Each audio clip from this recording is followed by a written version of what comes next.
وساكا iyo subax kale oo naxdinteeda wadata saaka waxaan tagay guri Soomaaliyeed oo wiilkooda qorad laga dilay halkan Minnesota wiilkaas oo markuu fajr tukaday oo uu baxay ayaa waxa lagu dilay meesha hadda ay dir muuqato gaarigu hadda uu yaalo sida la sheegay 6 barkii buu baxay guriga markuu saa uga baxay oo gaariga galay oo suunkii saa u xidhay ay xabada ku fureen sida la sheegayna geedka hadda muuqda ayay ku gabanayeen gaariga ayayna in muddo ku jireen halka ayay ku gabanayeen markuu soo baxayna halka ayay ku dhufteen 9 xabadood iyo ka badan ayay ku dhufteen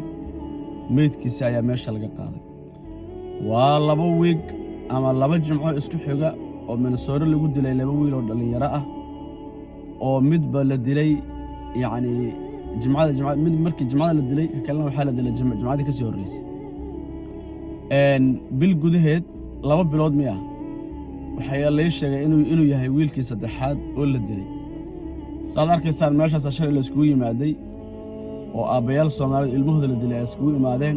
3 aabo oo kala gedisan oo mid walba wiilkiisa la dilay wiilka saaka aanu tiga wiilkii curad oo reerka curadka u ahaa saaka waxaan u tigay adeeradii ayeedii wiil baari u ahaa fajr markuu tukaday oo jimco ay tahay isagoo u socday inuu hooyadii la soo shaqeeyo ay halka lagu dilay arrinta naxdinta la waxa weeye markaad fiiriso dhalinyarada Soomaaliyeed meel kastay joogaanbo waxay noqdeen yani ari saylid ku jiro kale Afrika iyo Amerika iyo Yurub meel walba dhalinyarada Soomaaliyeed waa lagu gumaadaya sida arkaysan gabadheerada Soomaaliyeed sida arxanka dira loo dilay islaantii iyo groupkii ay u dilayeen maantana waa kan jimcadii ka soo horeysana mid kale u ahaa muddo isaga ka soo horeysana mid kale u ahaa dhowr bilood ka horna mid kale u ahaa oo Karmeel lagu dilay isagana dhalinyarada Soomaaliyeed meel kastay joogaan birta ku socoto dalkii birta ku socoto halkan aan joogno birta ku socoto Yurub iska badaa inta waxa ka daran inta badaha ku dhamaanaysa waxa ka sii daran inta xabsiyada ku xiran saaka waxa la wadaagaa intaas oo kuna dhalinyaro Soomaaliyeed baa jeelasha ka buuxa wiila saaka fajrka soo tukan wuxuu u leeyahay Canada ayuu reerkiisu degan marmar aada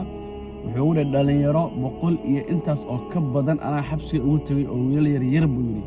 gabdhuhu waa yar yihiin laakiin wiilasha badan buu yiri ana u tagay buu yiri dhalinyarada Soomaaliyeed aad iyo aad si aan la qiyaasi karin baa waxay ugu socdaan ay muddada ku socotaan dal iyo dabadbo Ilaahay subhanahu wa ta'ala dhibtaas iyo rafaadka Allah naga saaro